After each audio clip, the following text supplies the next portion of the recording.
እህቶች ለሶስት ነው ሊደበድቡኝ የሚነሱት። አንቺ ገፊ የተረገምሽ እድሜሽን በልተሽ ጨርሰሽ የትኛው ህይወት ታሳጥም ማድረው ህይወት ነው? ዳንቴል ስሰራ ይፈዘዛ አይኔ ነው። እንጀራ የተሸከመው ጭንቅላቴ ነው። ጉሊት ላይ ድንች የሚሸጠው እጄ ነው። ወንድ እንዲያስብ የሚያደርገው ተዳሬ ተበተነብኝ። ለምን አባትሽን አልወቀስሽውም? ለምን አትወቅሽውም? አባትሽን ጥለህም ባትሄድ ኖሮ እንዲህ ተበትነን አንቀርም ነበረ፣ ተሰበስበን ነበር። ለምን አትይውም?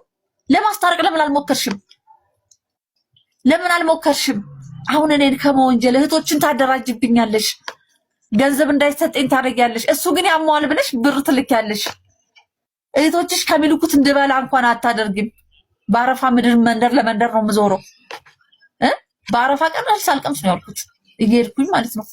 እህታችን ናት የላከችልኝ። እናቴ አላለችም፣ ለእኛ ነው የላከችው።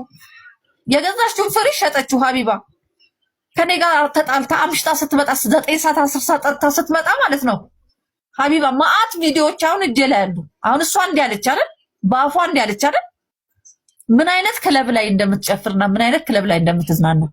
እኔ ግን ከሴተኛ ዳሪዎች ጋር በጨለማ ሴት ተመትቻለሁ። በቀደም ታስሬያለሁ እኮ ፖሊስ ሲመታቸው አላወቁኝም። እኔን አትምቷቸው ብዬ አሁን የእሷ እናት ሆነን በዚህ ደረጃ ቲክቶክ ካምፓኒ ላይ እየሰራች ገቢ አላት አይደል? እንደ እናቴ ሽጪ ከነ ሴቶች ጋር አትይ ለምን አላለችኝም? ክብር ከፈለገች እሷ የእናት ክብር ከፈለገች እኔን አዋርዳ ማማ ብዙ ጊዜ ጠይቄሻለሁ። ኖ ባለፈው ጠይቄሻለሁ። አታቋርጫት እናቴ። አላልሽኝ ነጥብ ያዥና ከዛም በኋላ እዚህ ጋር እንደዚህ ያለችው ላይ እኔ እንዲያታለው በይ ብር ልኬልሻለሁ አለችኝ። አንዴ ብር ልኬልሻለሁ ባንክ ሂጂ አለችኝ። እሺ ባንክ ቤት ሴተኛ አዳሪዎች ጋር ምንድን ነው የምትሰሪው?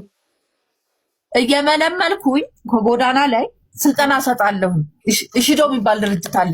እሺ ከዛ የነገዋ ሴት የሚባል ተቋም አለ። አቃቂ ምንም መታወቂያ የላቸውም አይደለ? እኔ ሴት ማህበር ሰብሳቢ ነበርኩኝ። አሁን ከ6 ወር በፊት ማለት ነው። መታወቂያ አወጣለሁ። በእኔ ኃላፊነት አወጣና ስልጠና ይገባሉ። ከዚህ ስራ ይወጣሉ ማለት ነው።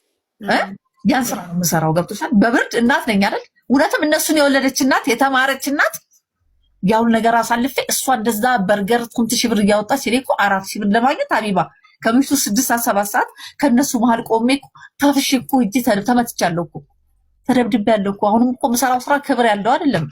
ለምን ተዋሻለች?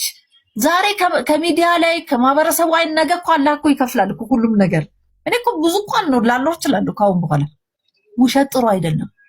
ውሸት ተናግረሽ አታሳምኝን። እውነት ተነጋግረን ይቅርታ ብንጠያየቅ ጥሩ ነው። አዎ ትመታን ነበር። አዎ ስርዓት እንድትይዙ ፈልግ ነበረ እኮ ነጥጥሽ ነበር እንደ እናት እንዴ። አባትሽ እኮ ስራ ፈትቻለሁ ሂጂ ስለኝ እኮ አንቺን ሄለንን ነፃነትን እርጉዞኝ እኮ በረሃ ለበረሃ ሄጃለሁ። ጅማ በረሃ ሄጃለሁ። ጅማ በረሃ ሲሄድ ደግሞ እንጀራ እናቴ ፊት ነሳችኝ። አባቴ ወሊሶ መጥቷል ሲባል መልሼ በ12 ቀን የጅማን መንገድ አንቺን ሽንት ጨርቅ አስይዤ ሄለንን በጀርባ ያዝዬ አራሷን እንዲያዝዬ ሀቢባ አራስ የሳምንት አራስ ልጅ ታዝላለች። የእግር መንገድ አይችሉም የአዲስ አበባ ልጆች። እምበላው የለ መጠጣው የለ ጨካኝ እናት ብሆን የልጆችን አይምሮ ማበላሽ እናት ብሆን ለምን ጥያቸው አልሄድም? አንዱንም ስለምን አንዱን ተጠግቼ አልሄድም? እንዴት ጥፋት ካለብኝ ለምን ቁጭ አልኩ ከእናንተ ጋር? ፍቃድ እኮ አያስፈልገኝም። ተይ ይሄን አንደበትሽ ጥሩ አይደለም፣ ለአንቺ ዋጋ ያስከፍልሻል። ስለእውነት ነገ ልጆችሽ እንዲሉሻል። እንዲህ የሚል ልጅ ይፈጠራል። እውነቴን ነው የምነግርሽ። ላኑርሽ፣ ልብስ አትጠቢ፣ ቱታ አትጠቢ፣ ቆሻሻ አትጥረጊ፣ ላኑርሽ እኮ የሚለኝ ብዙ ነበር እኮ በወቅቱ።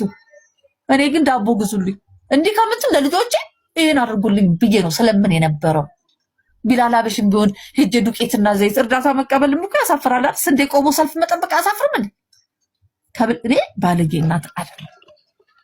በዚህ መሸሽ አትፈልግ። ግን እህቶችሽን ህይወት አታበላሽ። ሃይማኖት የእህቶችሽን ህይወት አታበላሽ። እንደዚህ በሉ አልክም ብር ትያቸዋለሽ። እንዲህ አላረግም፣ እኔ ያላልኩትን አታርጉት። እኔን ታዩ እስከዛሬ ምንም ሳታርጊልኝ ኖሬያለሁ። ከአሁን በኋላ ምንም አታርጊልኝ።